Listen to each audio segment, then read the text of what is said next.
driving all 5 generations of the Range Rover, charting the rise of the luxury SUV. First generation, Range Rover Classic. The Range Rover wasn't quite the first luxury off-roader, and, if you climb aboard this original example, you might wonder if it was a luxury vehicle at all.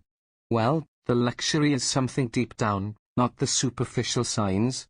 It's not about carpet, leather, veneer, or powered this or automatic that.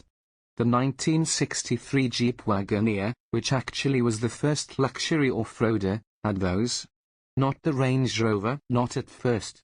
This Range Rover has manual steering, wind-up windows and 3 pedals. The deep luxury is in its space and capability. Second generation, Range Rover P38A. This generation of Range Rover had a comparatively brief production life, and you can see why. The schema of separate chassis and live axles was normal in the early 1970s, and okay for an off-roader in the 1980s. But the Mercedes ML had arrived to give the Range Rover a bit of a seeing to in on-road dynamics. And the BMW X5 went further, showing it was possible to have a tall vehicle with more or less car-like ride and handling. Given BMW now owned Range Rover, it was clear things had to change. So this generation had the shortest life of any Range Rover. The P38A was conceived as an evolution. Its successor is a quantum leap. Third generation, Range Rover L322. Its parentage was chaotic, but its purpose and character felt wholly unadulterated. The L322 was developed largely in Munich, and BMW had the expertise to give it dynamic sophistication. But BMW, led by R&D chief Wolfgang Ritzel, knew there was no point in building an X5 clone. So Land Rover engineers provided the vision. Team Britain, under Jeff Urbex, also provided the design. Its awesomely clean discipline won out over rival proposals from Chris Bangle's Munich studios. The interior too is like nothing else, and it works as well as it looks. Fourth generation, Range Rover L405. During the L405's conception, it was increasingly obvious the world's sports car makers were eyeing the money of rich 4x4 buyers. Their idea was to build a thing that would, if anyone asked, torture its tires round a track, even if that meant quietly parking some of the other qualities of a luxury SUV.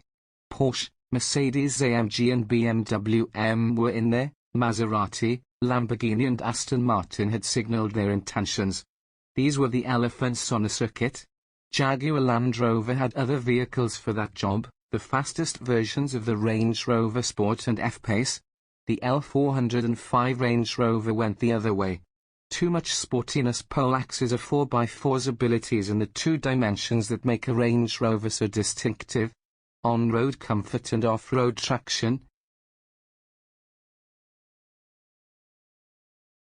Fifth generation, Range Rover L460. The cabin is right there with the luxury saloons, but as with the exterior, beautifully and confidently simple in aesthetic. Which is achingly hard to carry off because if something is simple but not quite right, you soon notice. This one is pretty much just a base model. Go up the food chain to the 4-seat LWB versions and it all gets very individual recliner with fridge. Which probably wasn't quite what the vets, police and land agents who bought the 1970 Range Rover would have expected, or even wanted. But there you are.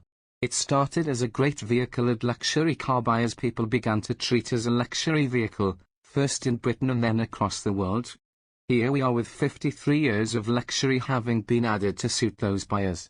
But the original capability hasn't been subtracted. Well, that's all, folks. That's my line.